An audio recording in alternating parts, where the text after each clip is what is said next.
Order, order. This is another episode of Reporters Without Orders where we discuss what made news, what did not, and something that absolutely should not have. Today we are going to discuss an investigation done by Newslaundry and the News Minute on the Kiran Bedi tapes. The story runs like this. Kiran Bedi mounted an aggressive surveillance operation on her daughter Saina Bedi and her then partner Gopal Suri, a married hotelier, for 4 months in 2003. The story was pieced together after Newslaundry News Minute accessed hundreds of emails and 30 hours of tapes. The investigation that you see on our websites is a result of months of investigation. What has been established in this story is that Bedi knew about unscrupulous ways through which her daughter and partner Gopal got visas for their clients, and a lead in the sexual assault of a Swiss diplomat was possibly ignored by Delhi police. We have two reporters joining us, Sumedha Mittal of Newslaundry and Anand Mangnale, who is an independent journalist. Anand is joining us virtually. Welcome both of you. Sumedha and Anand, my first question is, like when you work on any story, there are specific challenges.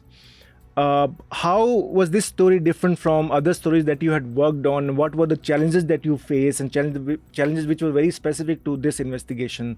Anand, if you want to take it. Yeah. I mean, like every story is different, of course, but this one was more painful in the sense that, I don't watch soap operas and Hindi shows like Ekta Kapoor, and listening to the tapes was basically exactly that.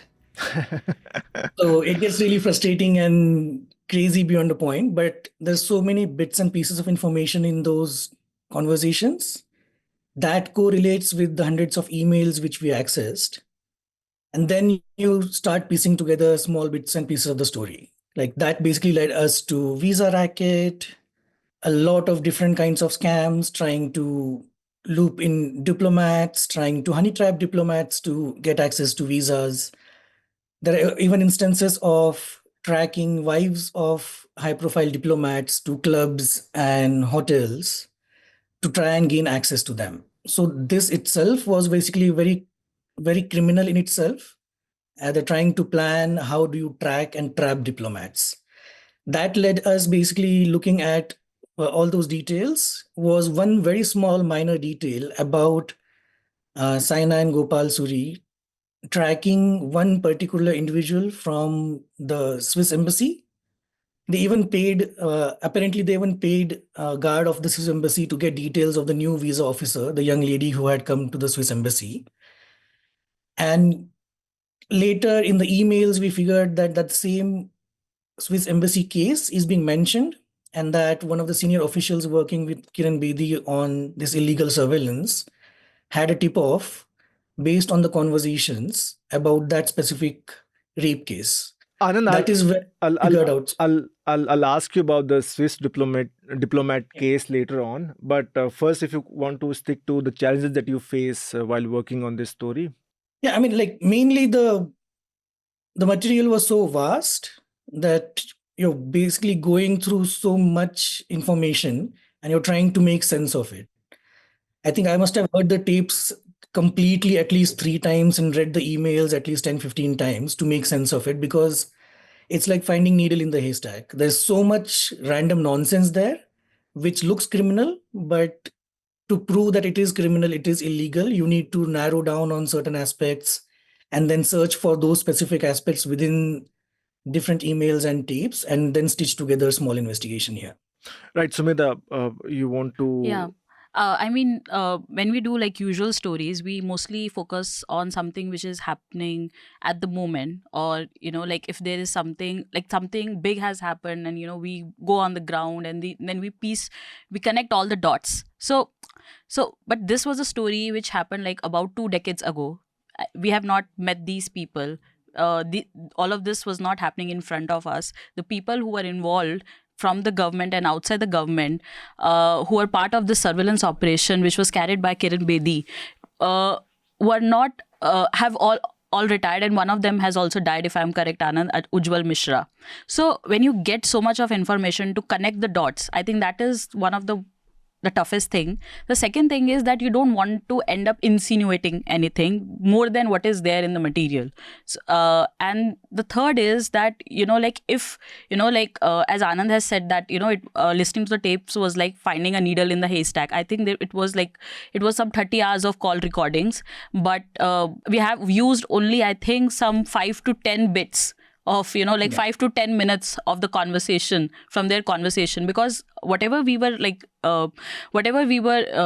mentioning in the story, we had to be very careful about the fact that it has been corroborated multiple times. And one thing was that we wanted the story to be aligned, not ethically but legally. Right. I mean, we didn't want to, we as journalists, we cannot question, we can question people on their moralities, but it's the story about, it's a clear instance of wrongdoing, and it's something which was not done, which was not just unethical, but it was also illegitimate, so far as we know. And so you're saying that only 10-15 minutes of audio was the fulcrum of your story, right? And Yeah. as Anand said, there was a lot of nonsense that had to leave out. So maybe the main task was what to leave out, and now let's look at the material see, it which we also can builds use. up. A lot of the nonsense, it also builds up in the characters of what they're thinking, what they're doing, and why they're doing. Right. There's so much planning in the calls, and like which Saina and Gopal have been doing, Saina is doing with her friends, that they were basically trying to earn money by hook or crook. Like she wanted to get away from her mother. She wanted to earn money and stay with Gopal. That was the main intention behind it. So she was ready to do whatever possible for that, like events, trying to use her mother's name to get Times of India on board, get ambassadors on board, run visa scams, getting off Gopal out of legal troubles or police troubles using her mother's name, all sort of things. Yeah. My next question is, of course, Dhanya has also done a podcast with Sumedha and Nikita. Nikita Saxena is a journalist who has edited the story, where Dhanya has asked that is it public interest journalism? Why you're taking it up after 27 years of 23 years. surveillance? I think It was 23 the operation was carried out in 2003, but in Kiran Bedi's reply, she said that she started carrying it out, that she asked Delhi police for help when she found out that her daughter was in trouble 27 years ago. So we don't know if she means that 27, like the operation, the surveillance operation started 27 years ago, or whether it was she was referring to the relationship of her daughter with Gopal Suri. We don't know about that because she has not gotten back to us after that. Yeah, so a lot of people are asking why Newslaundry and News Minute have taken it up now. Because one major thing about these kind of stories or any kind of investigation is when you get access to certain things. And even if it has been 23 or 27 years, doesn't matter, because Kiran Bedi was one of the most high-profile police officials in India. And somebody who's taken an oath, constitutional oath, to uphold the law and serve the people is using the same power, misusing the same power, her clout on Delhi police, to illegally surveil her own daughter. It might be a family matter for most people. You do it through private detective agencies, I don't think anybody will have a problem with that. You can't use state resources because you're powerful enough illegally to surveil your own daughter. And the worst part, again, we'll come back to the Swiss rape issue. But in all of that, they had a very important tip about a major crime, one of the most high-profile rape cases in Delhi at that time, which still remains unsolved. And it's very clear that they didn't pass on this tip to the investigation SIT, which was specifically established to do that. So this is completely public interest because it involves somebody in a position of power misusing that power. It's a systemic problem. Yeah. Kiran Bedi, of course, Kiran Bedi, until these tapes, was seen as somebody who is upright and who is incorruptible. She was also BJP's chief ministerial candidate during Delhi elections in 2015, and later on she became Puducherry's lieutenant governor. And but my question is, why did she mount So illegal surveillance on her daughter and her partner. What was the reason, Sumedha, if you could take it up? I mean, again, we cannot say if it was illegal or illegal surveillance. Anand, correct me if I'm wrong, because No, I mean, see, I mean, because also she has not, the first thing, and if she had a police complaint, official diary note, she would have done is made that public. yeah. So she has not done it. That itself makes using police to surveil your own daughter. It doesn't matter if it's your own daughter or anybody else, you did it illegally. Right. So, I mean, we have like before our story was getting published, like a couple of days before that, we had reached out to her, asking her very specifically that, you know, if this surveillance operation was authorized, then who authorized it, who recommended it, and if there is any document, if she can show us any documentational proof for the same. But so far she's not done that. She has given interviews to multiple media outlets but us, saying that, you know, that what she did was legitimate, and she had asked for the Delhi police to intervene because to save an innocent life. So she, but in none of the interviews she had, she has shown the proof that, you know, how it was a legitimate surveillance operation. So now coming back to your question that why did she mount this surveillance? The thing is that she was something which was very clear about that. From the material we have access, it clearly shows that she was not in favor of the visa business, which her daughter Saina Bedi and her former partner Gopal Suri were running. In her own words, in one of the emails, she had clearly said that, you know, she referred to it as human trafficking, which is like a serious crime. So because why she called it human trafficking, it's because they opted for numerous ways to establish their contacts within the embassy, with the embassy officials, to run their visa business. And one of the ways was to leverage Kiran Bedi's public profile and that of India Vision Foundation, which was founded by Kiran Bedi herself. The second was that they were also trying to use women to influence diplomats to get visas for the clients whose visas were rejected. So this is something which was like, she was something which is very sure of. So in any normal case, you know, if police officials would find out that you are doing this kind of a business, there will be a complaint lodged against you. There will be investigation which was carried out on you. But in this case, we don't know if that has happened. I mean, so far as we know. I mean, because she keeps on saying that I asked the police for help. I mean, what does ask the police for help mean? I mean, today you go to Delhi police and you try and file a FIR against anybody. It will take you days to even file a FIR or a complaint. And like, because she was powerful, she asked the police and they did it. So there's no official complaint or legal mechanism which was used for doing this. If you want to mount a surveillance operation today, I think most probably you will need a court order. Right. Even for CDI data for people, you need a highest ranking official to sign a piece of paper which gives even like special units of police access to CDR data, but this was complete surveillance. So tapping their phones. So this is much more bigger and serious than a normal operation. Right. And the other thing is, which is like, it also shows that how the power corridors of Delhi function, not just Delhi, but maybe like power corridors of our country function. And it's and the people who were the cops, the former senior cops who were part of the operation were like really senior. Like it involves like Ujjwal Mishra, Ved Bhushan, people who retired as assistant and joint commissioners of the Delhi police.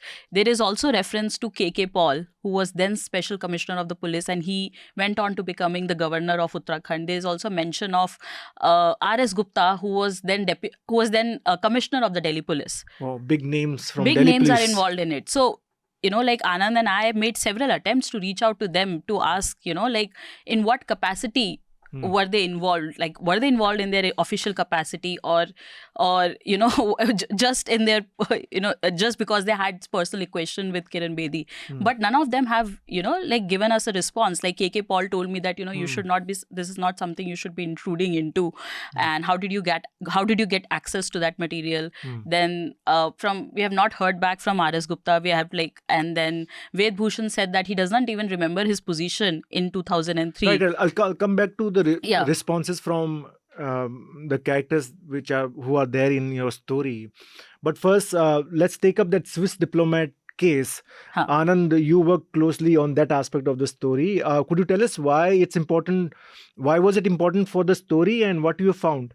Okay, so like, let's take it step by step. So this was, I think, one of the biggest high-profile cases in Delhi at that time. and I met Rajinder Singh, who was one of the main people in the SIT, which was established to investigate this case. He says this was one of the biggest operations they ever mounted. The amount of people they talked to, asked questions, the amount of CCTV footage they have used, the questioning, the breadth of the operation. I mean, according to him, this was one of the biggest operations he was part of, and still they were not able to figure it out. And at the same time, parallelly, you have Gopal Suri and Saina tracking multiple diplomats, among which this specific person is also one which they're tracking. There's very clear mention in the emails about the name of this person and how Gopal paid off a guard at the Swiss embassy to get details about this person. And they were planning how can they trap her to get the visa business going. Okay, and then we have an email from Ved Bhushan, who was a Delhi police official that time, to Kiran Bedi, updating her what all they have been doing and what's happening. And there's one point in that email where he mentions that there's a conversation between Gopal Suri and his associate Shaji. We don't know who Shaji is. We tried to establish it, and there are two, three different spellings, versions. It can be 100 names. And the conversation was Gopal asking him whether anybody suspects him of the in the rape case of the Swiss diplomat. This is a very serious thing. And Vedbhushan goes on and writes that he has informed Ujjwal Mishra about it, and Ujjwal Mishra is going to take call details about this person.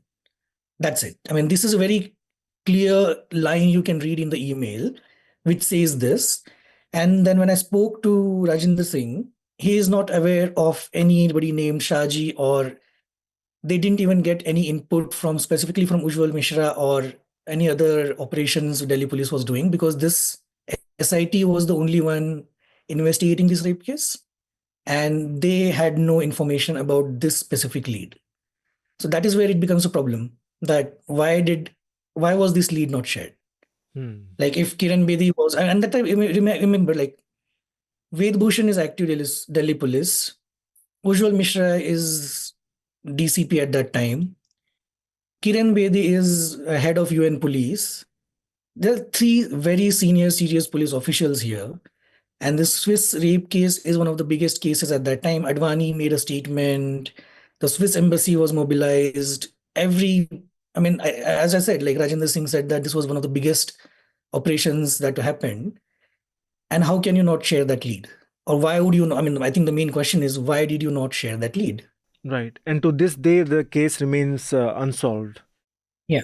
I'll just add to that. So, like after our story came out, there was in an interview to Times of India, when the reporter asked Kiran Bedi about the possible tip in the surveillance operation about the Swiss diplomat rape case, all Kiran Bedi had to say was that, I'll quote her verbatim, that I have no idea. I only asked police to rescue my daughter and nothing more. So I think this is a big lie in itself, because it was not the case that she asked for help and then police was doing everything on their own. There was almost daily communication, update, briefing to what they were doing and what's happening. And she was ordering people.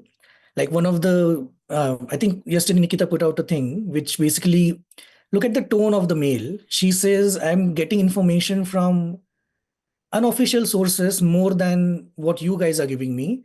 So please consider this case as your own and do your work. Yeah. So she's ordering Delhi police again and again to continue digging into it, working on it. So the fact that she had no idea and she just asked to save innocent daughter and let it go is complete nonsense. Now, coming back to responses of different people you have quoted, more specifically Kiran Bedi. Kiran Bedi, you approached Kiran Bedi, and Kiran Bedi has replied to your questionnaire. She said, my reply to your mail, when I felt that my daughter was being innocently trapped and targeted, I requested the police to save an innocent life. The police did its duty.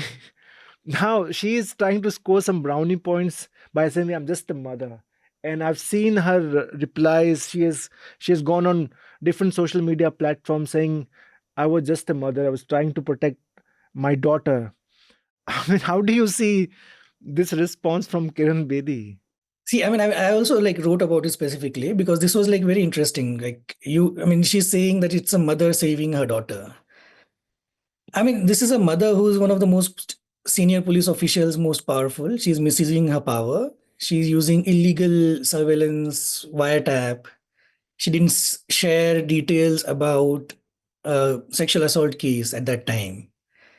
And the innocent daughter is running visa scams, talking to her friends and her partner then about trapping embassy officials by bribing them, calling them to parties. Even they talk of elaborate honey trapping incidents. And all this is, I mean, I don't see how it's a helpless mother and an innocent daughter in this case specifically. And if she wanted to help, she would have filed a case. Let the police do a proper investigation. If her daughter is guilty of running a racket and stuff, you're an officer of the law. You should let the law take its course, right? You can't take it in your own hands because you're powerful and all other powerful people are your friends. You can't let it go. And I only see this as a diversion from a very important lead on the Swiss diplomat rape case. I mean, you cannot make everything about about your parenting and that you have been a concerned mother. Like in India, all mothers are very concerned, but they don't have that kind of resources and power to get access to Delhi police officials to mount surveillance on their children. I mean, like even if they have access, they should like file it legally. That's the whole point of it. I mean, I say I know a lot of people and officials in Delhi. I get along with it. I talk to them. I ask them to do this. And the difference would be a normal citizen asking for a favor and a police official who's bound to follow the law, breaking the law. I think that differentiation must be very clear here. Both are illegal, but then I think Kiran Bedi being a top police official makes it more illegal that time. Right. I mean, the day after the story was published, Kiran Bedi also went on Twitter saying that it's shocking to see how email accounts are being hacked to gain access and create sensational content. And she's saying that a couple of months back, my email was also hacked. Yeah, I don't know anything about it. Same. Like, I mean, as journalists, we had gotten access to it. And the second thing is that, she has not denied to any of the allegations or any of our findings in the story. And the third thing is that it's also important that to look at that the story which we have produced, anybody who will read it would see that it's rigorous journalism. It's backed by facts, and as Anand also referred to the material we had access to in the beginning, that it was 30 hours of audio recordings. So it is something which is very sure that if we are listening to anybody's call, there will be a lot of private and their personal matters which would be discussed when they talk to their family members. But this is something which we have not mentioned in our story at all. And this is something like our editors were very careful about it, that, we don't have to make the story scandalous. We don't have to make the story about the personal lives of the people who are involved in it. It is about the legalities and not about the moralities. Right. Yeah, and also like on response to the email being hacked, this is from 2003. All the data which we're talking about is from 2003, and it's also part of a UN email at that time. So I don't know what email has been hacked and what's happening there, but this has nothing to do with what the police complaint she has filed or whatever. At best, it seems to be a diversionary tactic by Kiran Bedi. Yeah, I mean, like being worried mother, email being hacked, sensational, private lives. All of this is a good diversion from hiding your illegality at that time. Right. Anand and Sumedha, I forgot to ask one question. I should have asked in the beginning that how did you verify that the people you're listening in, and they are the voices of Gopal Suri or Saina Bedi. So did you undertake any forensics? Did you go to forensic people, experts? There's this lab called Earshot. I think they operate out of London right now. And they do global work, pro bono work for journalists and media houses, verifying climate, environment, human rights, all those kind of crimes. And they are I think, world leaders right now in terms of audio analysis. So we had Gopal's and Saina's voices from the tapes. And thanks to public data, we have Saina's voice also on multiple YouTube videos and their motivational videos, which she does with her mother now. We were able to get access to Gopal's voice, and we sent those samples to Earshot, and Earshot confirmed that these are these two people's voices. So big shout out to Earshot Yes. who are Yes. doing pro bono work for journalists. This story is behind paywall. There are more shocking details in the story. You can check the story. The story is headlined "The Kiran Bedi Tapes: How Top Cop Used Delhi Police Officials to Surveil Her Daughter." Now we are in the last segment of the podcast, a very important segment where we ask guests to recommend any book or movie that they watched this week or in the past few months. Movie I'm not getting into because there's too much to watch. But books, I think I recently finished Doppelganger by Naomi Klein. Oh, all right. I think this is such an important book for the times we are living in, not just globally, but India, US, and the kind of right-wing changes that's happening. It's a really good, it's an in-depth understanding of how she calls it, like Naomi Klein calls it, the mirror world, which is the right-wing world where all these crazy bad shit things are happening and we can't relate to it. But she takes a deep dive into it and tries to understand how and why these things happen. And it's a very basic and a very detailed understanding of the world around us and the changes that are happening to us right now. It's a Doppelganger by Naomi Klein. Right. Sumedha, you? I'll recommend people to read our story and The easy way out. No, there's no way out. Like, I seriously would recommend people to read this story. It's behind the paywall, and once they read it, they'll definitely understand that what we have done is rigorous journalism and not something which is like scandalous or divulging into the private lives of people, which we could have easily done with this story if we were any like. No, I mean, like, seriously, the amount of stuff we have, I mean, Ekta Kapoor can make a new series on it. Right. It's that bad. Yeah, and the second thing which they definitely should read is Nikita Saksena's follow-up piece after Kiran Bedi's response, which is up on both Newslaundry and News Minute's website. Right. My recommendation, I haven't finished it, but I'm halfway through the book. The RSS, A Menace to India by A.G. Nurani. I think in this book, I mean, the most interesting part, of course, I mean, we have read about Hedgewar and other RSS ideologues. But the most interesting part was after 2000, how Advani's equation changed with RSS and how other new leadership emerged in BJP and how RSS was coordinating with the BJP. So I think it's an interesting book if somebody wants to understand how RSS functions and how its equation keeps changing with the BJP. That's the book to read. And with this, this podcast is adjourned. Journalism at Newslaundry is powered by the public, because when the public pays, the public is served. Visit newslaundry.com/subscription and pick a payment plan of your choice. Pay to keep news free and independent. Your future, and indeed the future of democracy, depends on it.